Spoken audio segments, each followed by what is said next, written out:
രേണുവിന്റെ big ബോസിലേക്കുള്ള വരവിനെ കുറിച്ച് കുടുംബം ഇപ്പോൾ പ്രതികരിച്ചിരിക്കുകയാണ്. രേണുവിനെ ചുറ്റും നിന്ന് പലരും ആക്രമിക്കുകയായിരുന്നുവെന്നും ചില ബ്ലോഗർമാരുടെ ഇത്തരം സൈബർ ആക്രമണം മൂലം രേണുവിനെ ബിഗ് ബോസിലേക്ക് വിളിക്കുമോ എന്ന് പോലും സംശയിച്ചിരുന്നെന്നും കുടുംബം പറയുന്നുണ്ട്. മോഹൻലാൽ രേണുവിനെ രേണു സുധി എന്ന് വിളിച്ചപ്പോൾ ഒരുപാട് സന്തോഷം തോന്നി. രേണുവിന്റെ ഒഫീഷ്യൽ പേര് രേഷ്മ പി തങ്കച്ചൻ ആണെന്ന് അവർ അറിഞ്ഞതിൽ പിന്നെ ചില ബ്ലോഗർമാർ അവളെ രേണു സുധി എന്ന് വിളിച്ചിട്ടില്ല. സുധിച്ചേട്ടന്റെ പേര് ഒപ്പം ചേർക്കാൻ അവൾക്ക് യോഗ്യതയില്ലെന്ന് വരുത്തി തീർക്കാനാണ് അവർ എപ്പോഴും രേഷ്മ പി തങ്കച്ചൻ എന്ന് പറയുന്നത്. പക്ഷേ എന്ത് തന്നെയായാലും നിയമപരമായി അവളുടെ ഭർത്താവാണ് അദ്ദേഹം.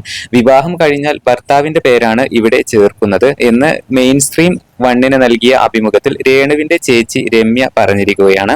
രേണു ബിഗ് ബോസിലേക്ക് പോകുന്നെന്ന് ഞങ്ങൾ പോലും അറിഞ്ഞത് പോകുന്നതിന് 2 ദിവസം മുമ്പാണ്. പെട്ടെന്നായിരുന്നു അവർ വിളിച്ചു പറഞ്ഞത്.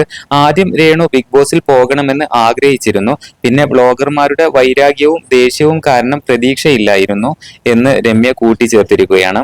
മറ്റുള്ളവർ പറയുന്നതല്ല യഥാർത്ഥത്തിൽ നടക്കുകയെന്ന് ഇപ്പോൾ മനസ്സിലായി എന്നായിരുന്നു രേണുവിന്റെ പിതാവ് തങ്കച്ചന്റെ പ്രതികരണം. മത്സരാർത്ഥികളിൽ ആരും രേണു അനുഭവിച്ചതുപോലെയുള്ള കാര്യങ്ങൾ നേരിട്ടിട്ടുണ്ടാകില്ലെന്നും തങ്കച്ചൻ കൂട്ടിച്ചേർത്തിരിക്കുകയാണ്.